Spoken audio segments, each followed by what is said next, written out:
great pleasure to be here.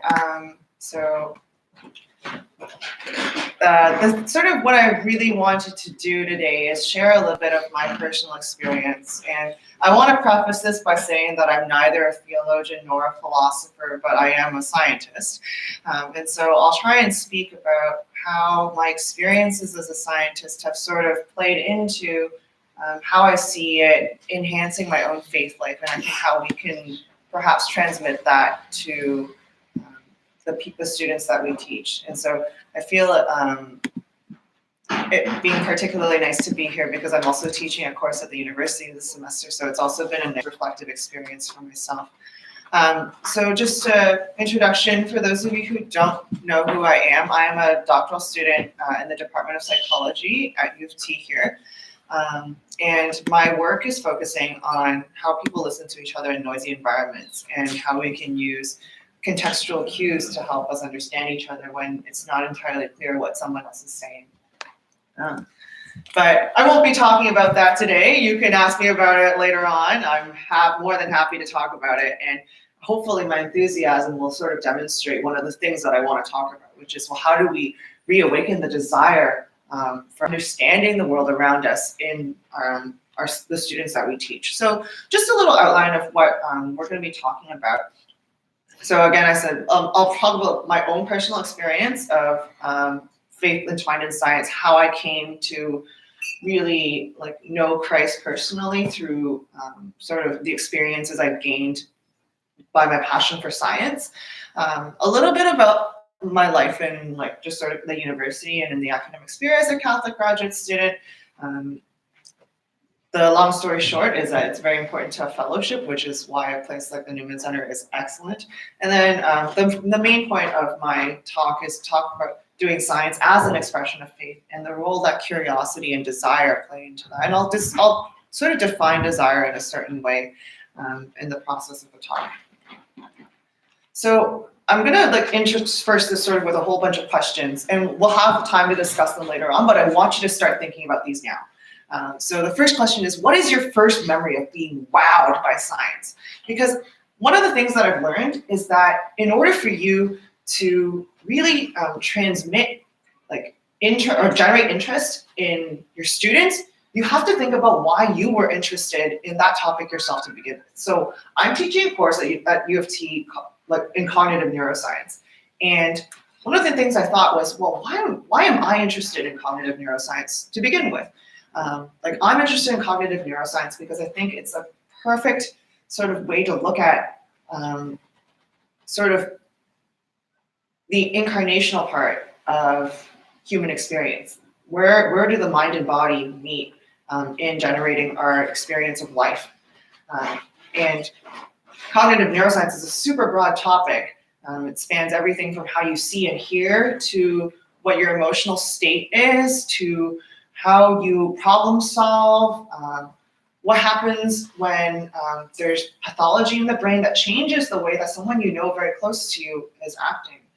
How do things like exercise and music and our daily experiences interact with the way that our brains develop? And I think that those are all sort of integral parts to the human experience, which is what brought me to cognitive neuroscience. But I'll say that my first memory of being wowed by science had nothing to do with the brain at all. So I got a lot of books as a kid, and as an only child, I read a lot. And I'll preface this also by saying that in my household, my mom is Catholic and my dad isn't. So a lot of sort of the early formation I got was from reading books. And there were two books that I got from my dad's business trips that sort of kept my mind, I think, open very early on. And they're related books. One was called Earth Explained and the other one was called Religion Explained. And both of these were probably books that were meant for a slightly older audience than a 7-year-old, but I was just reading them like crazy. Anyway, Earth Explained taught me a lot about the topography of the world and why we have volcanoes and earthquakes, and that there was such a thing as temperate rainforests. So when I answered, they're like, do we have rainforests in Canada? When they asked that question in 3rd grade, I was like, yeah, we do. They're in British Columbia. And the teacher just thought I was like, how do you know that? But I think it sort of expresses something about how I was just sort of immersing myself in information when I was a kid. And I think that probably isn't typical of your students, but I'll talk about why generating that interest is important. But the book also taught me like about how the earth was created. The idea that we could deduce that kind of information from like the age of the soil and are looking at like cosmology and the stars and how a star and how planets are formed. How we could get that information from just looking at dust wowed me. To imagine that like there's actually liquid magma underneath my feet, well, like some hundreds of feet, miles below us, was really amazing. And I think that the world came alive to me in that sense. And sort of in the same way, religion exposed to me early on that there are many different ways of thinking about the supernatural or the divine, and that much of the world had a particular way of thinking about it. And so the other thing I want to say is I went to public school, so we never talked about religion in class. The books that I got about like religion explained or like my various children's Bibles were some of the earliest ways I learned about the faith, whether it was like the stories of Abraham and Elijah, to like actually knowing who the 12 apostles were. Those are all just things that I read as a kid. And I think maybe because I was always a little bit bookish, this was the easiest way for me to get information about things and about different facts about the Bible or Christianity. But I wouldn't say that I really knew Jesus. Because it's like when you're reading about a celebrity, you know of that person, but you don't actually know the person, right? But nonetheless, I was very much prepared to learn. Like I loved knowledge. And I think that's the first thing I want to say is you want to find a way to speak to each student in a way that instills wonder. And I don't think that's terribly surprising to you guys. So wonder. Throughout elementary school, I went to Science Center camp as a kid, and I absolutely loved it. I loved the little experiments you could do, or if you went to the Science Center back when they had the giant ball exhibit, you could like hook the balls up and just see the way that they ran through the exhibit and just exploring kinematics that way, just to see different parts of nature change. And not everyone is going to initially like science. But even the people who weren't nerds like I was found something to enjoy at Science Center camp. And so I think that told me something early on about like how we can get people interested in science, and also like awakening me something where I wanted to chase after experiments and findings all the time and just being like awed by all of that. And so part of wonder and awe, if we talk about like fear of the Lord, sometimes you'll see translated as wonder and awe.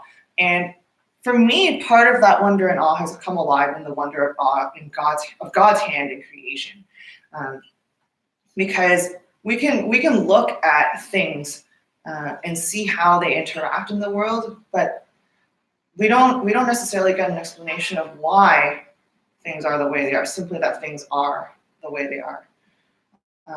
But that's still very important, because early scientists started researching the world as a natural extension of their study of God's creation, and they sought to understand it. Even before Christ, if you look at the ancient Greek philosophers, they're trying to understand the world around them.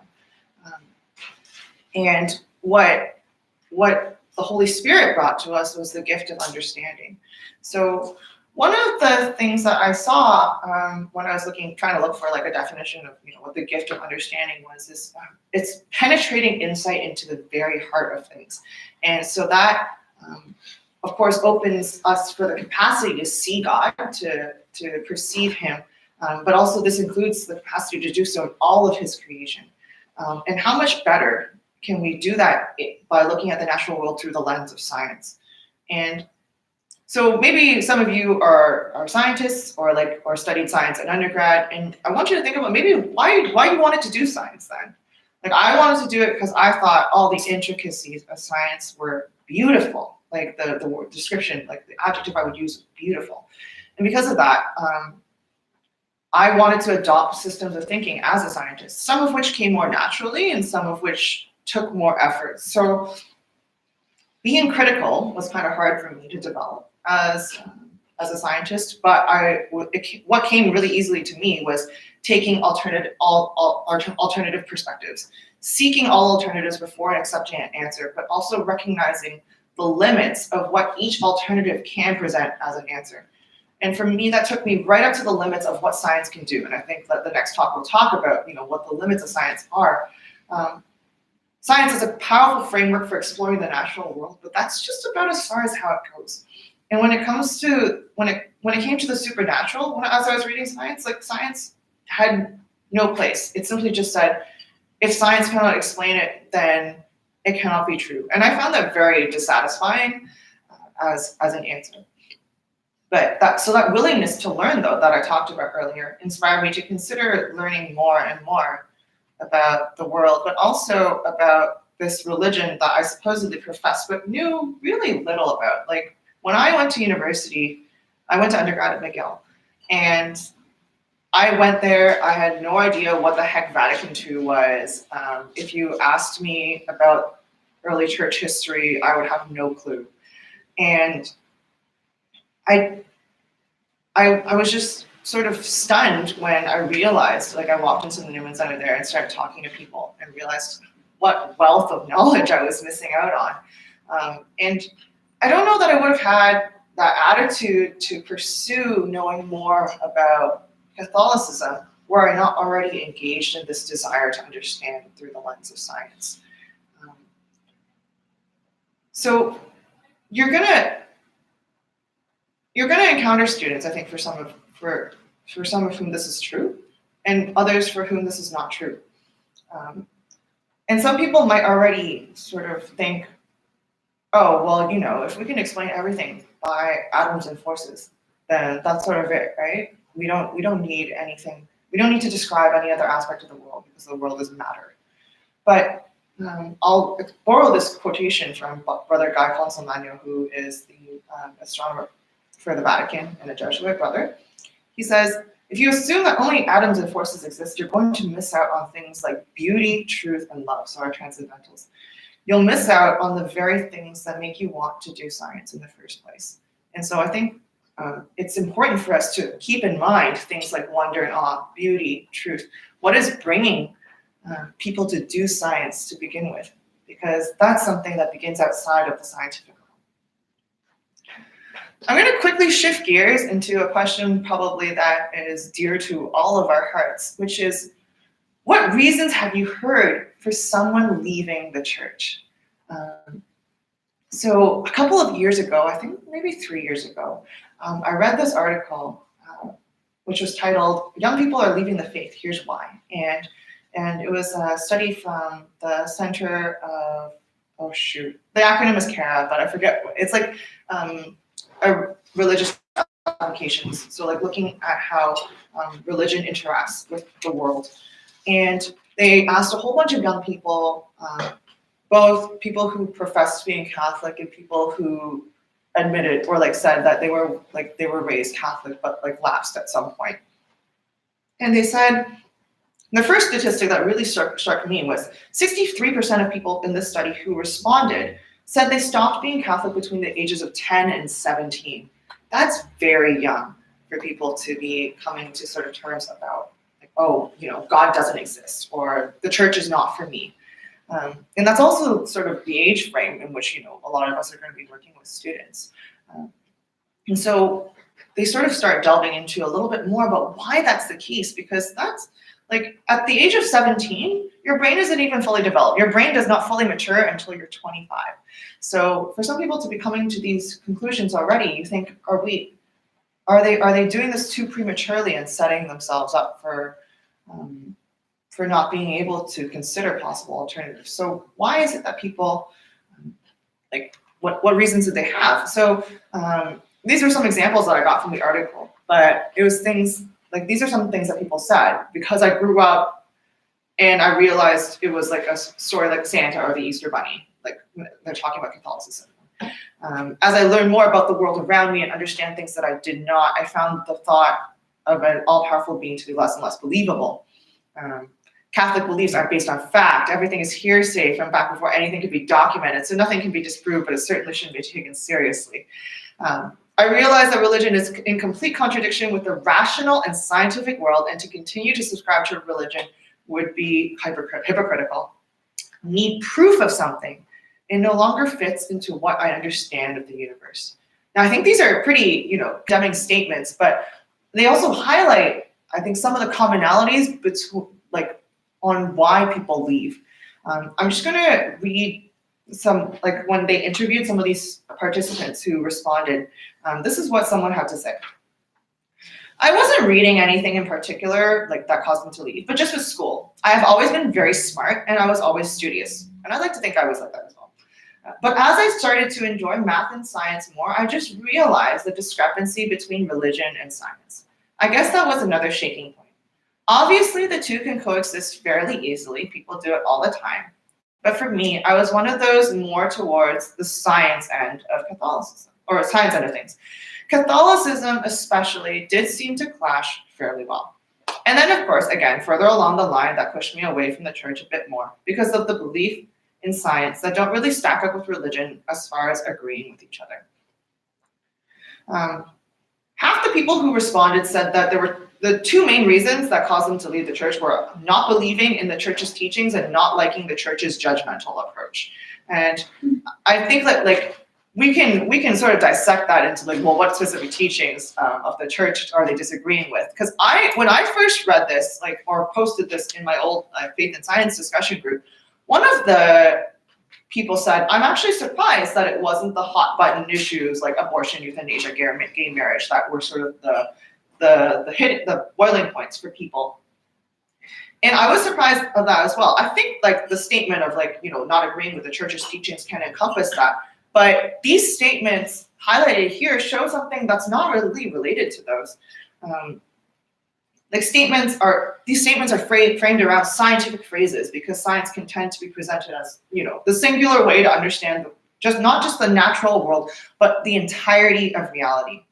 Where it's based on fact, need proof. Notice how this third last one here pitches religion and science as two separate sides, and that the individual simply chooses science as if its superiority were a given.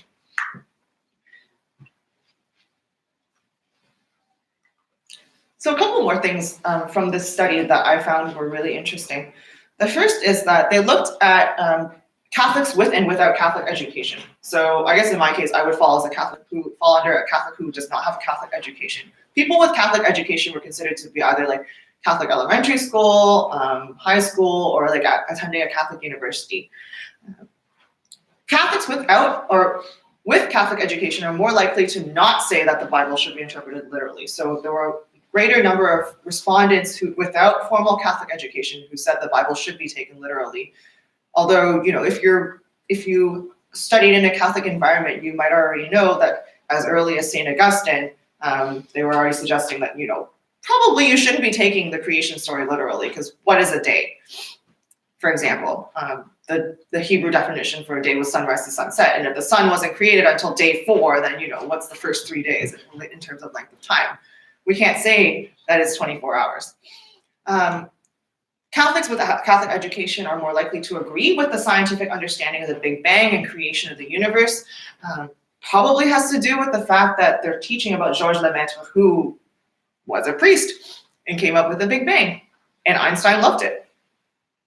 Catholics with Catholic education are also more likely to agree with evolution by natural selection leading to human beings.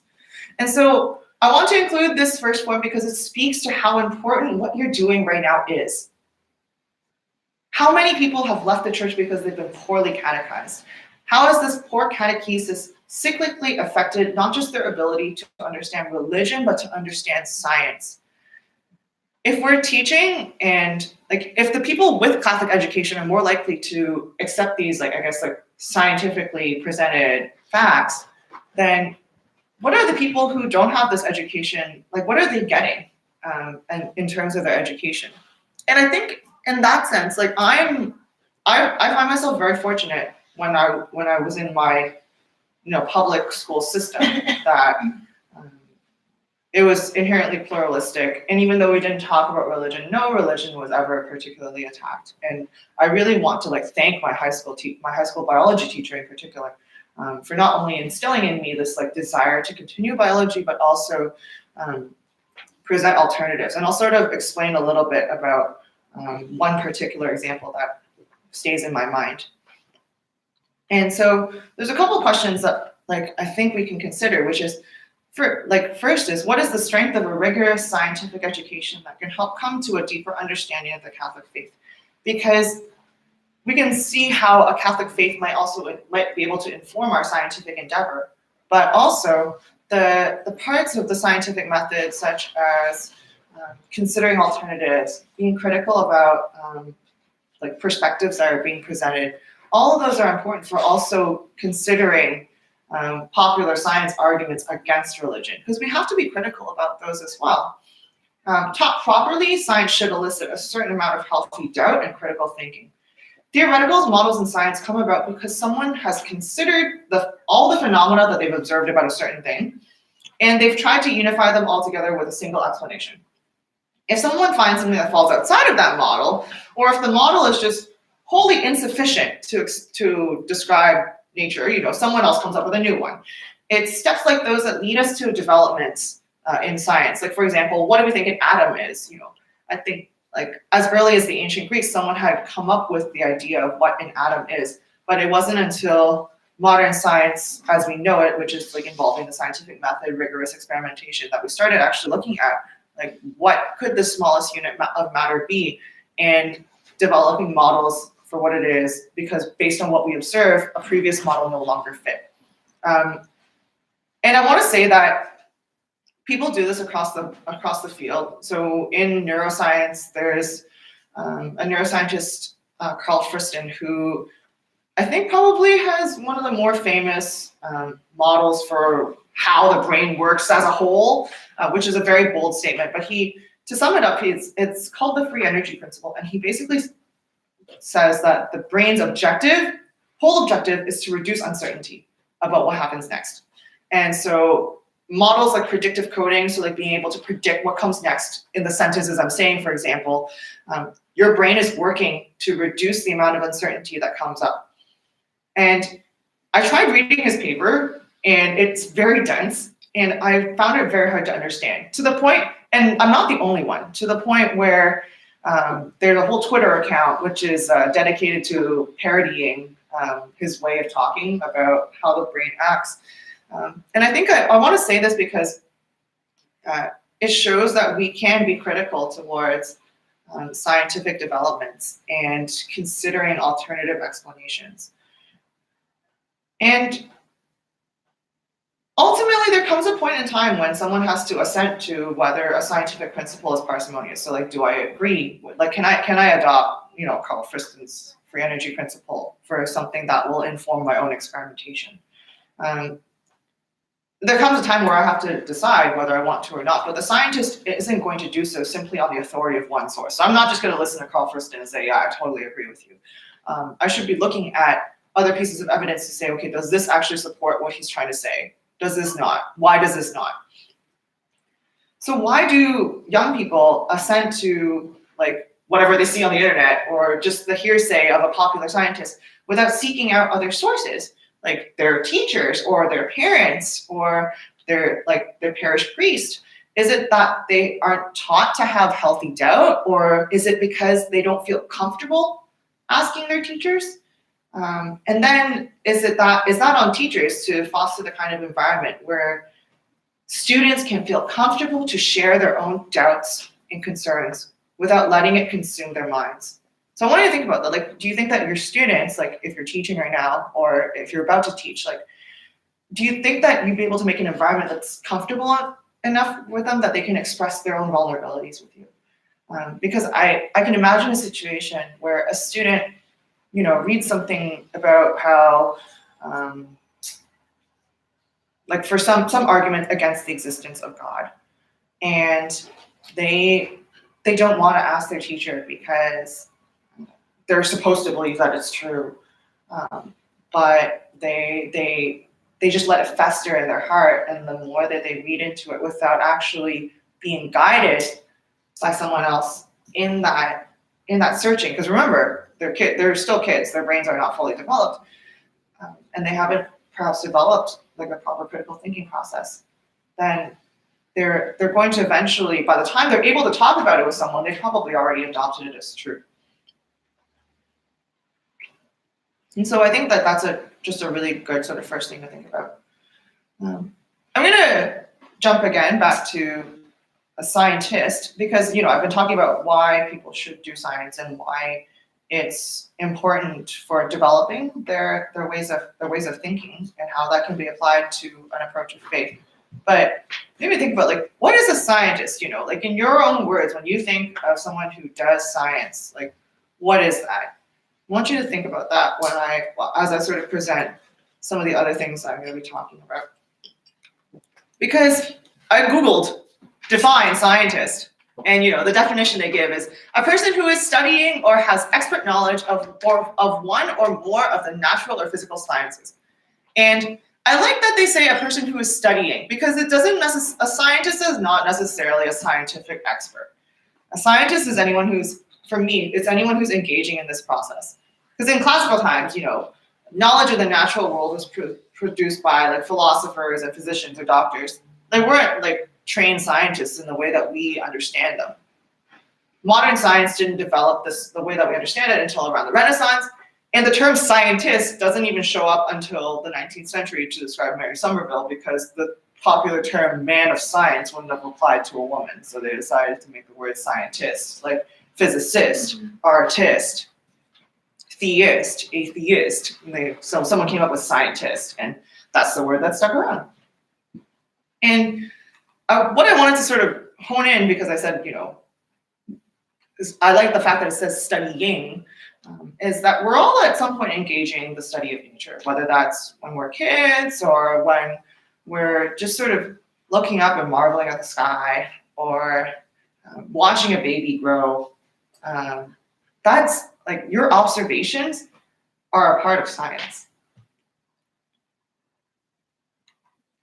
So, if you're a science, what do scientists do?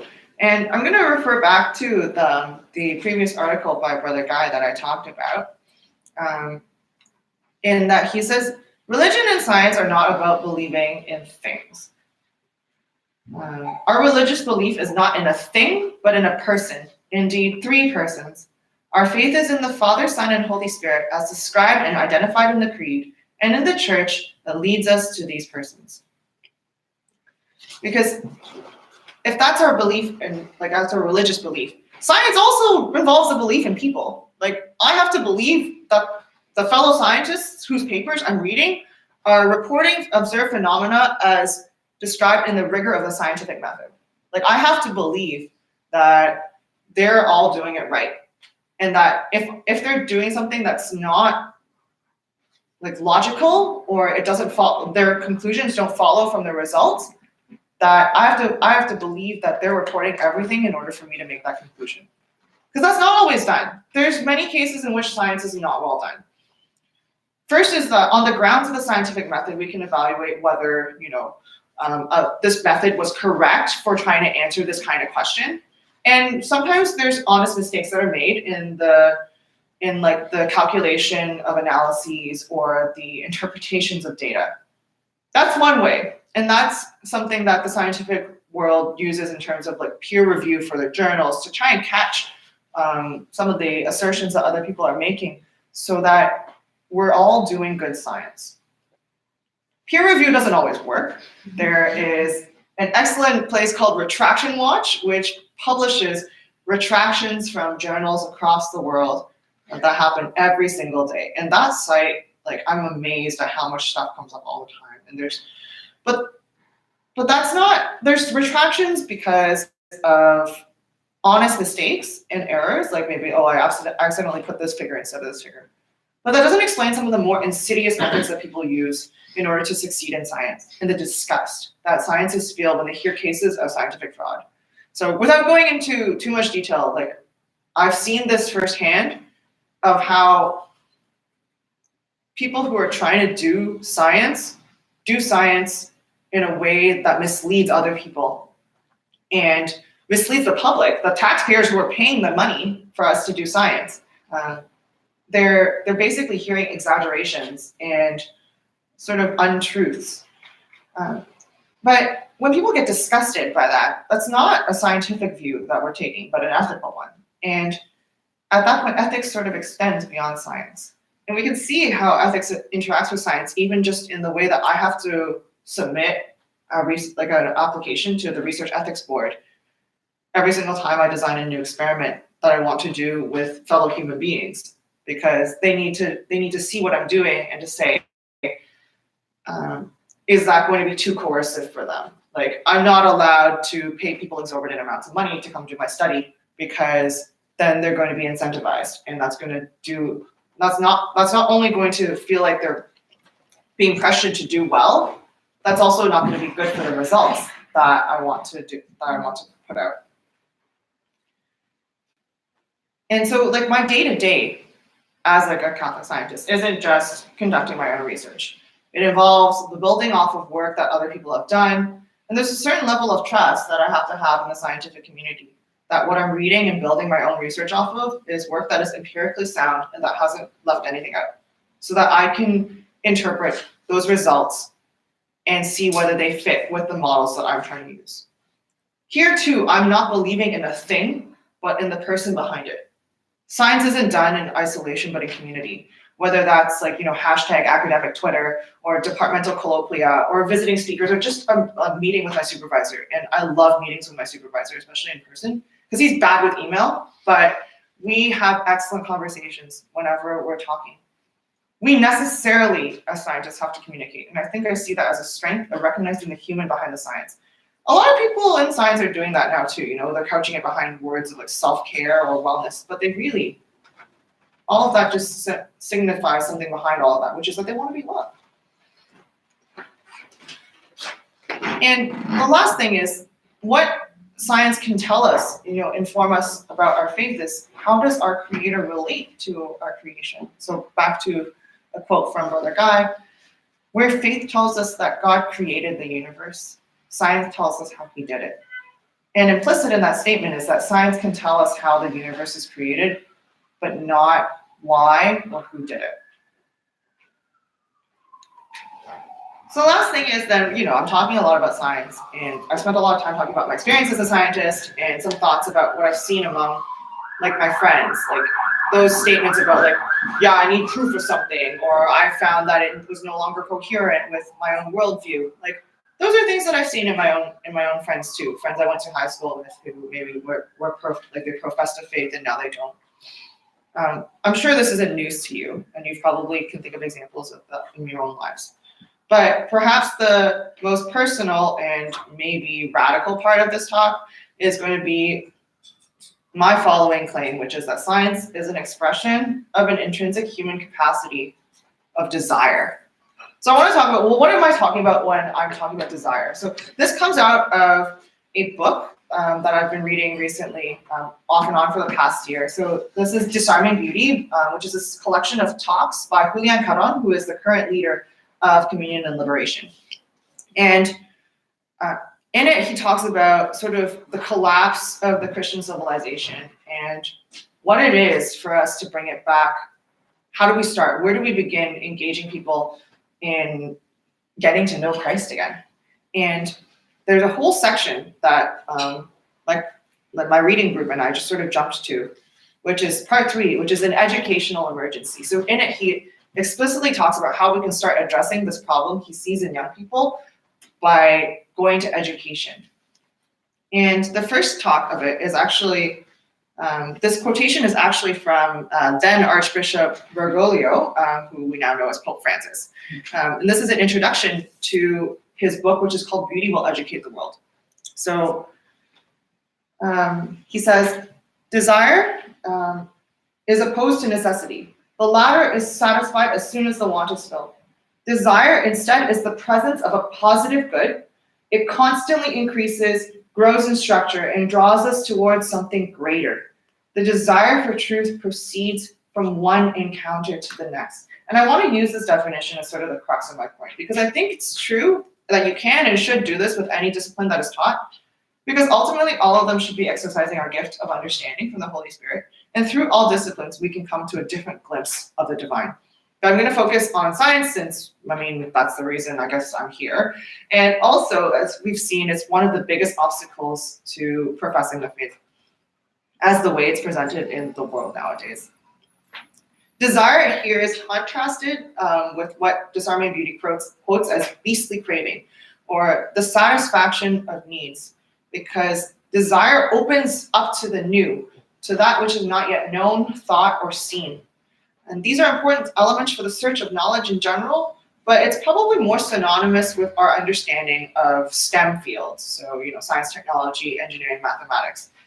This isn't to say that you can't do this with the humanities, because I believe you can. But rather that if we are concerned with how science is presented as a counter to the faith, we need to all the more demonstrate how it's not just harmonious, but can naturally integrate into our understanding of God and creation. So for example, I made a joke once to someone when they said that they were feeling sad because it was like really cold outside. This was like a couple of weeks ago, or actually, well, in January. My lab manager was just like, oh, like I feel so down because it's super cold outside. And I was like, why? Why would your emotional state be affected by your physical environment? And then another lab mate was like, are you being a dualist? And I know, and the thing is, I'm making it as a joke because I know that there are some simple ways in which your body physiology can affect your emotional state. And the brilliant thing is that we ought to want that because Christ took on human flesh. And so that makes the body important, and that makes the relationship between the body, mind, and soul important. Of course, it's going to be connected to our mind. Of course, how our body is going to have some relationship with our emotional state.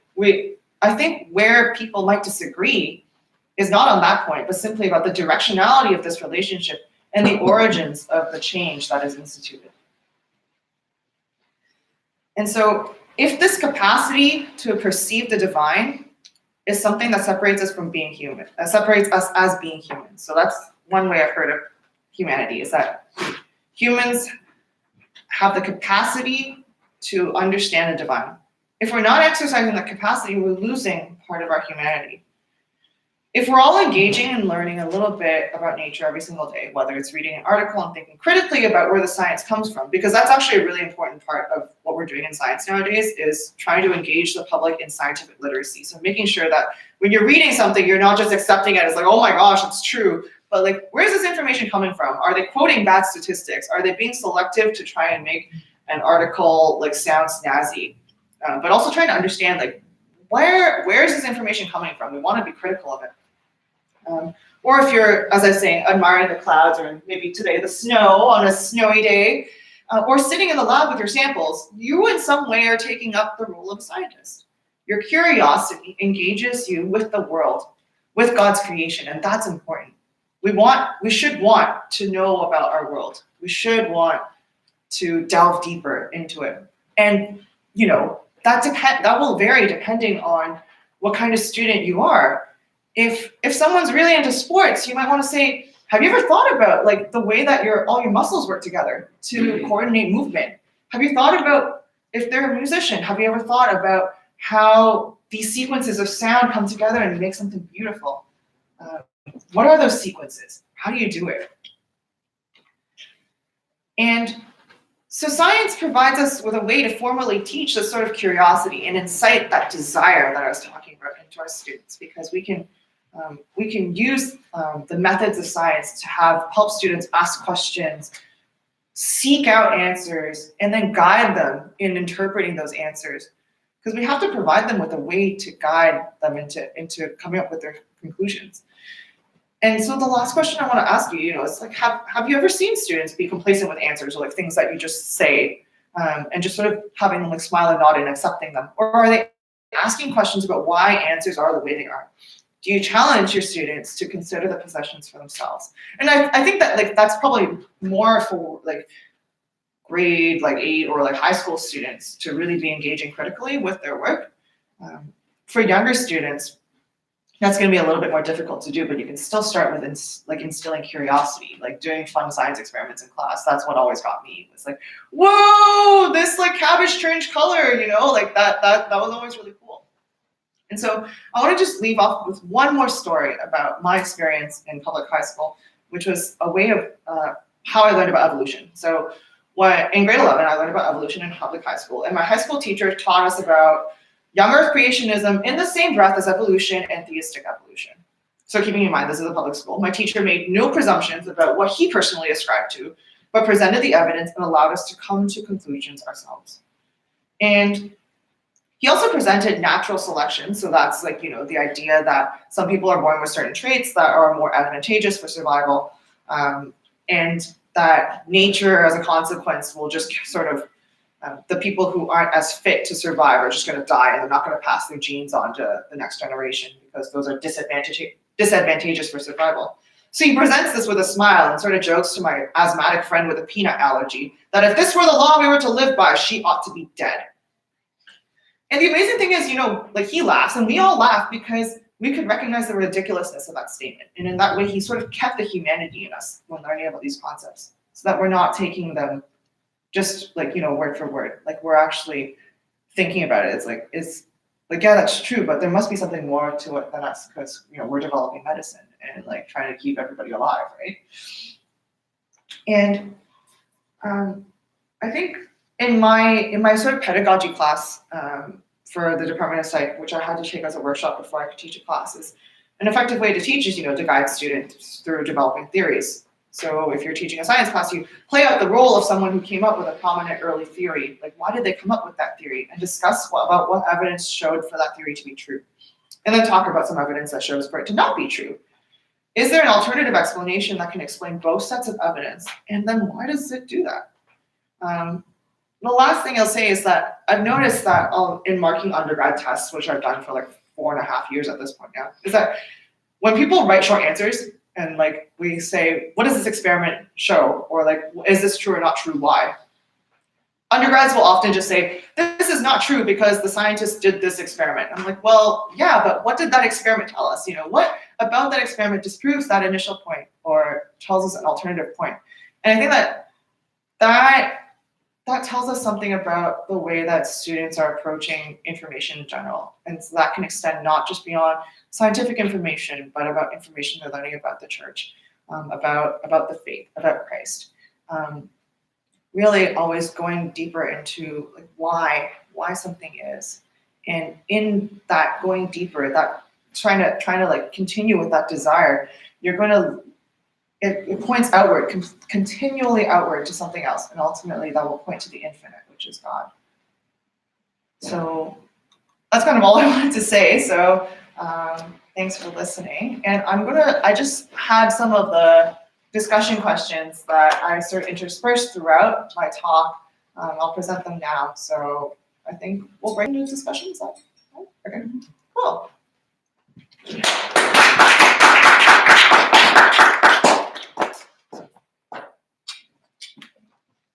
I'll just stop.